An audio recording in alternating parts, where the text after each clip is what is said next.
प्रिय विद्यार्थियों, आज के इस ई व्याख्यान में हम औद्योगिक क्रांति के परिणाम एवं प्रभाव के बारे में अध्ययन करेंगे। इससे पूर्व के व्याख्यान में हमने औद्योगिक क्रांति क्या है, औद्योगिक क्रांति से हम क्या समझते हैं, इसके बारे में अध्ययन किया और औद्योगिक क्रांति की जो शुरुआत है वो इंग्लैंड से हुई, तो उसके पीछे क्या क्या मुख्य कारण रहे हैं उसके बारे में हमने अध्ययन किया तथा औद्योगिक क्रांति का प्रभाव किन क्षेत्रों पर विशेष रूप से पड़ा उसके बारे में भी हमने पूर्व के व्याख्यान में अध्ययन किया है। आज के हमारे व्याख्यान का जो टॉपिक है वह है औद्योगिक क्रांति के क्या क्या परिणाम रहे, इसके क्या प्रभाव पड़ा सभी क्षेत्रों पर, उसके बारे में हम अध्ययन करने जा रहे हैं। तो सबसे पहले हम इतिहासकार विल ड्यूरा के अनुसार मानव समाज के इतिहास में दो प्रसिद्ध क्रांतियां हुई जिन्होंने मानव इतिहास को सर्वाधिक प्रभावित किया है। एक क्रांति उस समय हुई जबकि उत्तर पाषाण युग में मनुष्य ने आखेट छोड़कर कृषि एवं पशुपालन का पेशा अपनाया, और दूसरी क्रांति वह है जबकि आधुनिक युग में कृषि को छोड़कर व्यवसाय को प्रधानता दी। तो इन दो क्रांतियों के माध्यम से इतिहासकार विल ड्यूरा ने अपनी बात कही है, जिसमें उन्होंने उत्तर पाषाण काल में एक समय वह था जब मनुष्य यायावर जीवन व्यतीत करता था और कंदमूल खाकर अपना जीवन यापन करता था। तो उसमें उन्होंने आखेट को छोड़कर कृषि एवं पशुपालन को प्रधानता दी और एक नए जीवन की शुरुआत की, और आधुनिक युग में कृषि को छोड़कर व्यवसाय को प्रधानता दी, उद्योगों को प्रधानता दी। तो यह दूसरी क्रांति मानी जाती है। औद्योगिक क्रांति एक मौन किंतु महान क्रांति के रूप में था। संपूर्ण आधुनिक इतिहास में किसी घटना के द्वारा मानव जीवन में इससे अधिक महत्वपूर्ण परिवर्तन नहीं लाए गए। इसके अतिरिक्त इसने देश के सामाजिक, आर्थिक और राजनीतिक जीवन में गंभीर परिवर्तन करके उस पर उल्लेखनीय प्रभाव छोड़े। विभिन्न विद्वानों ने औद्योगिक क्रांति के प्रभावों का अध्ययन जनसंख्या, जीवन स्तर, श्रमिकों की आर्थिक दशा, आर्थिक विकास की दर, विदेशी व्यापार आदि के संदर्भ में किया है, जिससे पता चलता है कि औद्योगिक क्रांति के फलस्वरूप अर्थव्यवस्था का झुकाव गांव से शहर की ओर, कृषि से उद्योग की ओर, गतिहीनता से प्रगति की ओर और छोटे पैमाने से बड़े पैमाने की ओर तथा राष्ट्रीय सीमाओं से अंतर्राष्ट्रीय सीमाओं की ओर हुआ। तो परिवर्तन की जो दिशा थी वह इस प्रकार से रही। प्रोफेसर नोवेल्स के अनुसार क्रांति का परिणाम था नई जनता, नए वर्ग, नई नीतियां और नई समस्याएं तथा नए साम्राज्य, क्योंकि यह एक बहुत बड़ा परिवर्तन कहा जाएगा जिसमें गांवों से शहरीकरण की अभिवृद्धि बढ़ी और लोगों ने कृषि व्यवसाय को छोड़कर उद्योगों तथा व्यवसाय को प्रधानता दी।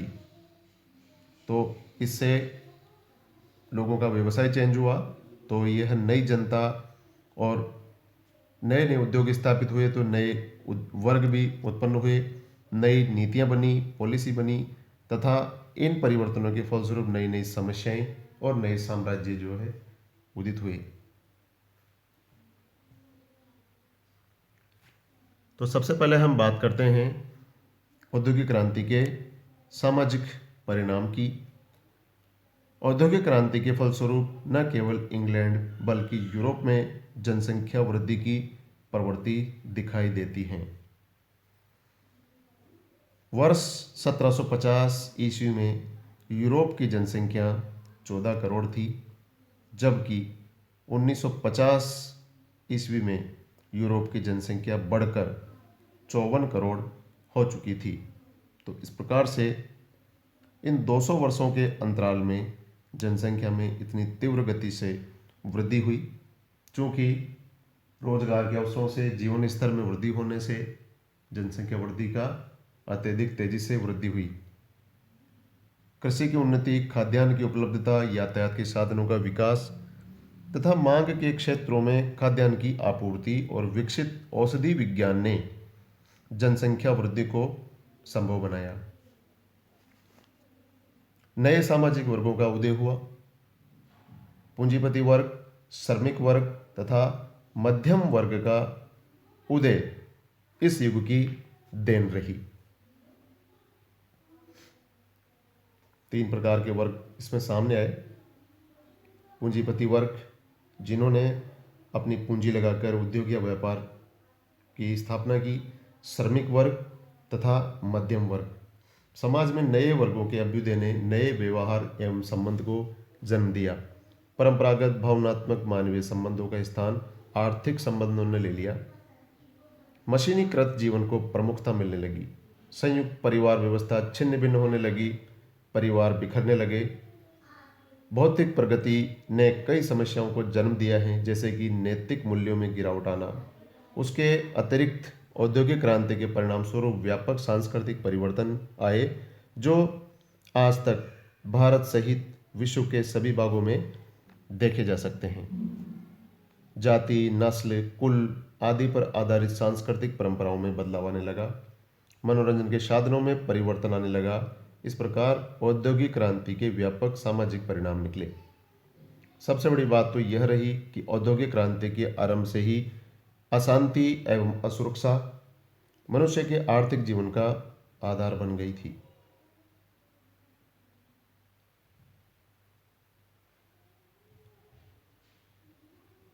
तो इस प्रकार से हमने देखा कि औद्योगिक क्रांति के ये जो सामाजिक परिणाम सामने आए, कुछ अच्छे कुछ बुरे, जिसमें कि संयुक्त परिवार प्रथा व्यवस्था जो थी वह टूटने लगी और जन स्वास्थ्य की समस्याएं सामने आई। गंदी बस्तियों की, कच्ची बस्तियों की समस्याएं सामने आई और भौतिक समृद्धि से शराब व जुए का प्रचार बढ़ा। तो इस प्रकार से आरंभ से ही औद्योगिक क्रांति में अशांति एवं असुरक्षा मनुष्य के जीवन का, आर्थिक जीवन का आधार बन गई थी। तो यह इसके सामाजिक परिणाम रहे औद्योगिक क्रांति के। दूसरा हम बात करते हैं इसके आर्थिक परिणामों की। औद्योगिक क्रांति के परिणाम स्वरूप उत्पादन में तेजी से वृद्धि हुई। उत्पादन बढ़ जाने से इंग्लैंड अधिक से अधिक माल का निर्यात करने लगा। इससे ग्रेट ब्रिटेन की संपदा और शक्ति बढ़ी और वह विश्व की प्रमुख औद्योगिक शक्ति बन गया। 1815 ईस्वी के आते आते ग्रेट ब्रिटेन विश्व की वर्कशॉप, विश्व की भट्टी, विश्व का बैंकर व विश्व का सबसे बड़ा मालवाहक बनकर सामने आया, क्योंकि औद्योगिक क्रांति की शुरुआत यहीं से हुई। यहाँ से उत्पादित माल को इसके जो उपनिवेश थे उनमें बाजारों के रूप में वहाँ पर यह माल जो है निर्यातित किया गया और उससे अत्यधिक लाभ कमाया इंग्लैंड ने। इसलिए उस समय इसे ग्रेट ब्रिटेन को विश्व की वर्कशॉप, अर्थात जहाँ पर सारा माल उत्पादित होता है, विश्व की भट्टी, विश्व का बैंकर व विश्व का सबसे बड़ा मालवाहक बनकर सामने आया। तो यह है उसकी पहचान रही उस समय आर्थिक परिणामों के रूप में। बड़े बड़े नगरों का विकास अथवा शहरीकरण भी इस औद्योगिक क्रांति का परिणाम रहा। बड़े बड़े कृषि फार्मों की स्थापना के कारण छोटे किसानों का गांव छोड़कर काम की तलाश में कारखानों में आना पड़ा, जिससे औद्योगिक केंद्रों की आबादी बढ़ने लगी। औद्योगिक केंद्रों के आसपास नवीन नगरों का विकास हुआ, जैसे कि इंग्लैंड में मैनचेस्टर, लिवरपूल, लीड्स आदि बड़े नगरों के रूप में उभरे। जहां इंग्लैंड में 1700 ईस्वी में 77% लोग गांव में बसते थे, वहां 1900 ईस्वी में केवल 20% लोग गांवों में रह रहे थे और 80% लोग शहरों में रहने लगे। तो तस्वीर बिल्कुल उलट हो गई 200 सालों में, जहां 1700 ईस्वी में 77% लोग जो थे वो गाँव में रहते थे, और 200 सालों में औद्योगिकरण के फलस्वरूप गाँवों से शहरीकरण की जो प्रथा बनी, उसमें केवल 20% लोग गाँव में रह रहे थे 1900 ईस्वी में। बाकी सब लोग शहरों में आकर उद्योग तथा व्यवसाय से जुड़ चुके थे। इस तरह से तीव्र गति से जनसंख्या का शहरीकरण हुआ। गांवों के उजड़ने एवं नवीन नगरों के बसने से अर्थव्यवस्था का आधार ही बदल गया। पहले गांव ही अर्थव्यवस्था के आधार थे। औद्योगिक क्रांति के कारण अब शहर अर्थव्यवस्था के आधार बन गए शहरीकरण के फलस्वरूप। तो यह इसके आर्थिक परिणाम सामने आए औद्योगिक क्रांति के। तीसरा हम बात करते हैं औद्योगिक क्रांति के राजनीतिक परिणामों की। औद्योगिक क्रांति के फलस्वरूप जो नवीन सामाजिक एवं आर्थिक समस्याएं उत्पन्न हुई, उनके समाधान हेतु यूरोपीय राज्यों के प्रशासकीय कार्यों में वृद्धि हुई। उदाहरणार्थ 19वीं सदी के आरंभ में जब इंग्लैंड की सरकार का ध्यान मजदूरों की दशा और विशेष रूप से बाल श्रमिकों पर होने वाले अत्याचार की ओर आकर्षित हुआ, तो शासन ने श्रमिकों की दशा सुधारने और बाल श्रमिकों के काम के घंटे कम करने के लिए कानून बनाए। 19वीं सदी में केवल इंग्लैंड में ही 40 से अधिक फैक्ट्री अधिनियम बने, जिनके अधीन काम के घंटे, न्यूनतम मजदूरी एवं अन्य बातों की व्यवस्था की गई।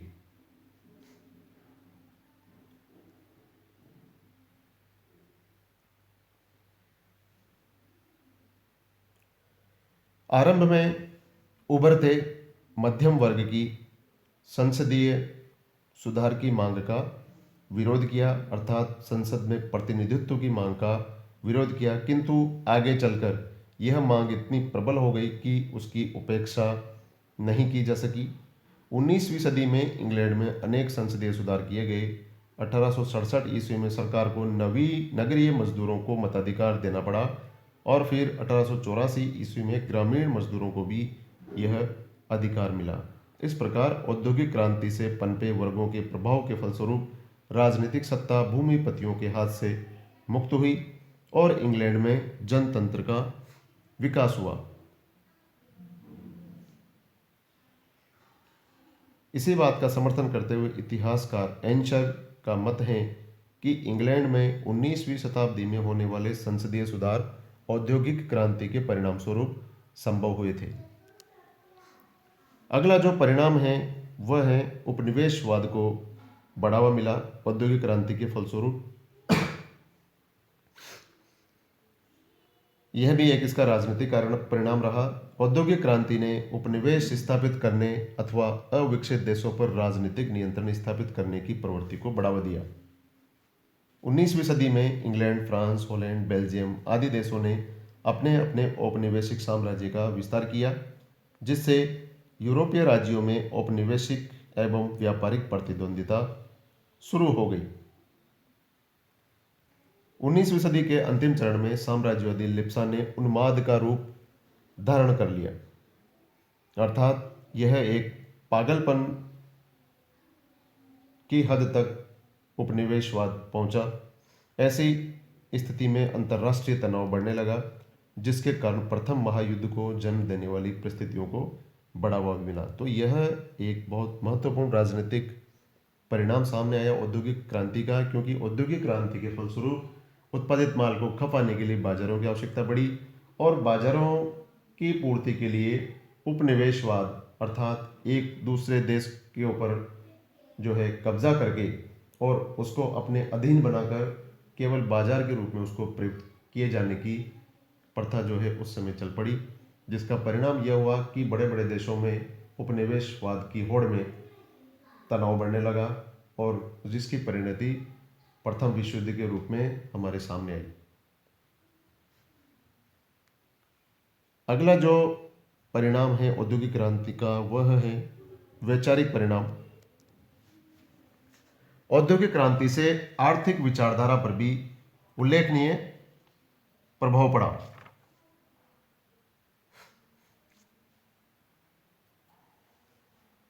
औद्योगिक क्रांति के कारण इंग्लैंड में इसके साथ आर्थिक क्षेत्र में राज्य के हस्तक्षेप की अवांछनीयता का सिद्धांत भी शामिल हो गया था। इस प्रकार के सिद्धांत का जन्म फ्रांस में तूर्गो जैसे विचारकों के प्रभाव में हुआ था। इंग्लैंड में एडम स्मिथ ने अपनी पुस्तक द वेल्थ ऑफ नेशंस में तूर्गो के कुछ विचारों के आधार पर व्यापार और व्यवसाय पर राज्य के नियंत्रण को व्यर्थ बताकर उनको स्वतंत्र छोड़ने की नीति का समर्थन किया।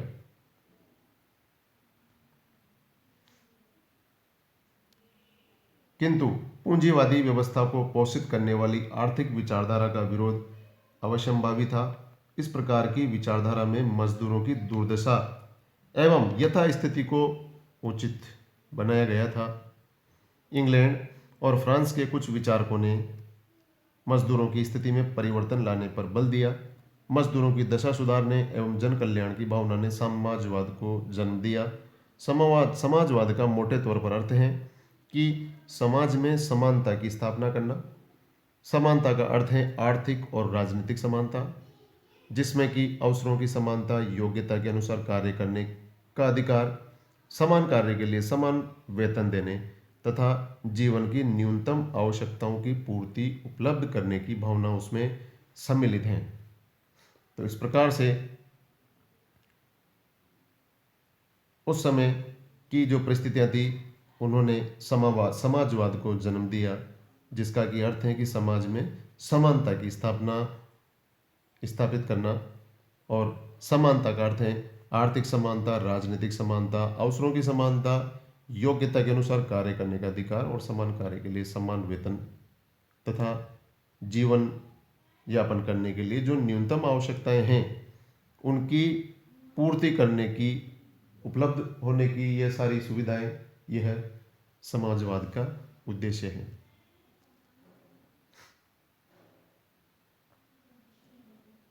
तो इस प्रकार से यह समाजवादी विचारधारा का विकास उस समय हुआ औद्योगिक क्रांति के परिणाम स्वरूप, जिसमें समाजवादी विचारधारा में इंग्लैंड ने महत्वपूर्ण योगदान दिया। ब्रिटेन के मानववादी उद्योगपति रॉबर्ट ओवन ने आदर्शवादी समाजवाद का प्रणेता था। वह कारखानों के मालिकों और मजदूरों के संबंधों को पारस्परिक सहयोग की भावना पर आधारित करना चाहता था। उसने अपने कारखानों में मजदूरों की आदर्श सहकारी संस्थाएं स्थापित की और उनके रहन सहन, आमोद प्रमोद, उचित वेतन, बालकों की शिक्षा आदि की व्यवस्थाएं की। तो इस प्रकार से औद्योगिक क्रांति के फलस्वरूप समाजवादी विचारधारा का विकास हुआ। अंतिम जो परिणाम है जिसके बारे में हम बात करना चाहते हैं वह है कि नए सामाजिक वर्गों का अभ्युत्थान हुआ। क्योंकि हमने पहले भी बताया कि औद्योगिक क्रांति के फलस्वरूप नए सामाजिक वर्गों को जन्म मिला तथा सामाजिक संबंधों को निर्व्यक्तिक एवं अर्थ सापेक्ष बना दिया। अर्थात पुराने जो मानवीय संबंध थे उसका स्थान आर्थिक संबंधों ने ले लिया था। औद्योगिक क्रांति के फलस्वरूप मनुष्य के सामाजिक संबंधों के आधार सूत्र ही बदल गए। संबंधों के परंपरागत, भावनात्मक, कुल परक, जाति मूलक आधार टूटने लगे। आर्थिक मापदंड मनुष्य संबंधों का मुख्य सूत्र बन गया। इस औद्योगिक क्रांति का एक अंधकारपूर्ण पक्ष यह है कि उससे उत्पन्न समृद्धि का अधिकांश लाभ पूंजीपतियों के हिस्से में चला गया और उत्पादन प्रक्रिया में बराबर के भागीदार श्रमिकों को इसका लाभ नहीं मिल पाया। आर्थिक असमानता के आधार पर इन दो वर्गों, पूंजीपति वर्ग एवं श्रमिक वर्ग की पहचान की जाने लगी। अर्नोल्ड टोयनबी के अनुसार औद्योगिक क्रांति के प्रभाव यह सिद्ध करते हैं कि खुली प्रतियोगिता जन कल्याण में वृद्धि के बिना ही समृद्धि को उत्पन्न कर सकती हैं। संबंधों के अर्थ आधारित अर्थात धन आधारित होने से समाज में आर्थिक असुरक्षा की भावना बढ़ी। आधुनिक युग के आरंभ में यूरोप में हुए पुनर्जागरण ने समाज में मध्य वर्गीय मूल्यों की स्थापना करके एक नए युग का आरंभ किया था, लेकिन लंबे समय तक मध्यम वर्ग की शक्ति उजागर नहीं हो पाई थी। औद्योगिक क्रांति ने इस वर्ग की शक्ति को अभिव्यक्त किया। अब वैज्ञानिकों, कुशल शिल्पियों, प्रबंधकों आदि का प्रभाव बढ़ गया। तो इस प्रकार से औद्योगिक क्रांति के परिणामों की हमने बात की, जिसके सामाजिक परिणाम, आर्थिक परिणाम,